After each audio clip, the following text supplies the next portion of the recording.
Hello ನಮಸ್ತೆ friend, ಇವತ್ತು ಹಸಿ ತೊಗರಿಕಾಯಿ ಹಾಕಿ ಸಾರು ಮಾಡೋದು ನೋಡೋಣ ಬನ್ನಿ.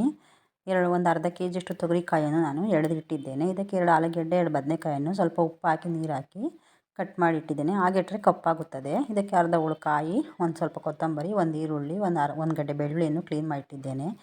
ಈ ಒಂದು 5-6 ಟೊಮೊಟೊ ಹಣ್ಣು, ಒಂದು 2.5 ಸ್ಪೂನಷ್ಟು ಸಾಂಬಾರು ಪುಡಿ ಎಲ್ಲವನ್ನು ಒಟ್ಟಿಗೆ ರುಬ್ಬಿಕೊಳ್ಳಬೇಕು. ಒಂದು ಅರ್ಧ ಹೋಳು ನಿಂಬೆಹಣ್ಣಿನ ಗಾತ್ರ ಹುಣಸೆಹಣ್ಣು ನೆನೆಸಿಟ್ಟಿದ್ದೇನೆ. ಇವೆಲ್ಲವನ್ನು ಮಿಕ್ಸಿಗೆ ಹಾಕಿ ರುಬ್ಬಿಕೊಳ್ಳೋಣ. ನನ್ನ ಚಾನಲ್ಗೆ ಸಬ್ಸ್ಕ್ರೈಬ್ ಮಾಡಿ, ಲೈಕ್ ಮಾಡಿ ಫ್ರೆಂಡ್.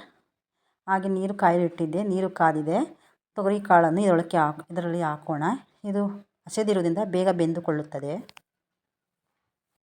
ನೋಡಿ, ಕಾಳು ಬೆಂದಿದೆ. ಈಗ ಇದಕ್ಕೆ ಆಲೂಗಡ್ಡೆ ಬದನೆಕಾಯಿಯನ್ನು ಹಾಕೋಣ. ಕಾಳು ಚೆನ್ನಾಗಿ ಒಂದು ಅರ್ಧ ಭಾಗ ಬೆಂದಿದೆ. ಇದಕ್ಕೆ ಆಲೂಗಡ್ಡೆ ಬದನೆಕಾಯಿ ಹಾಕೋಣ.